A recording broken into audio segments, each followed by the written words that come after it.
Hello दोस्तों, स्वागत है आपका एक नई वीडियो में जिसमें हम करने वाले हैं रैखिक प्रोग्रामन का एक सवाल जिसमें से हर साल लगभग 12th के बोर्ड में एक प्रश्न जरूर पूछा जाता है।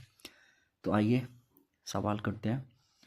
तो प्रश्न है, निम्न अवरोधों के अंतर्गत z बराबर 3x + 4y का अधिकतमीकरण कीजिए।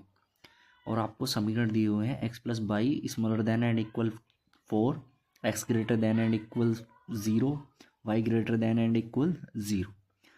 तो दोस्तों, चूंकि x + y smaller than and 4 ये जो है अंतःखंड रूप का एक समीकरण होता है, इसको हम इस प्रकार से भी लिख सकते हैं। तो इसका जो ग्राफ आएगा वो x अक्ष को और y अक्ष को दोनों को 4,0 तथा 0,4 पर कट करेगा। तो इसका समीकरण हम यहाँ पर लिखा हुआ है और चित्र यहाँ पर बना दिया गया है। तो आगे देखते हैं। अब यदि हम इन दोनों समीकरणों को जो ये दिए हुए हैं इसमें यदि हम 0,0 प्रतिस्थापित करके लगाते हैं तो x के स्थान पर 0 और y के स्थान पर 0, तो वो 0 + 0 बराबर 0 स्मॉलर देन एंड इक्वल 1 हो जाएगा। अर्थात ये कथन कैसा निकलेगा, एकदम से बिल्कुल सत्य निकलेगा। अर्थात इस लाइन का जो हल क्षेत्र होगा वो या तो इस लाइन पर या इसके नीचे की ओर होगा।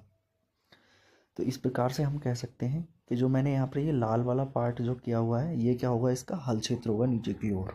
इसी प्रकार x ग्रेटर देन 0 के लिए भी हल क्षेत्र क्या होगा, बिंदु O से A के बीच में, और y ग्रेटर देन 0 के लिए होगा O से B के बीच में हल क्षेत्र।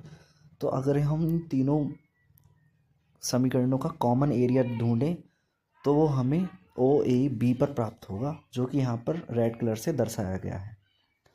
तो इस प्रकार से हम कह सकते हैं जो हल क्षेत्र हैं वो इसके 0,4 और 4,0 तथा 0,0 पर के अंतर्गत प्राप्त होंगे।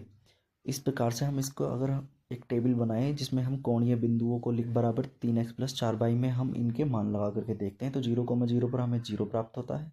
4,0 पर x के स्थान पर हम 4 लगाएंगे तो 4 × 12 + 0 यानी 12, और 0,4 यानी y के स्थान पर हम 4 लगाएंगे तो 16।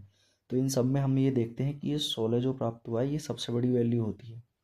तो अतः 0,4 पर z का जो अधिकतम मान होगा वो ही क्या होगा, 16 होगा। तो इस प्रकार से हम इन प्रश्नों को सोल्व कर सकते हैं। ऐसे ही रोचक वीडियो देखने के लिए चैनल को लाइक करें, शेयर करें और सब्सक्राइब करें। धन्यवाद।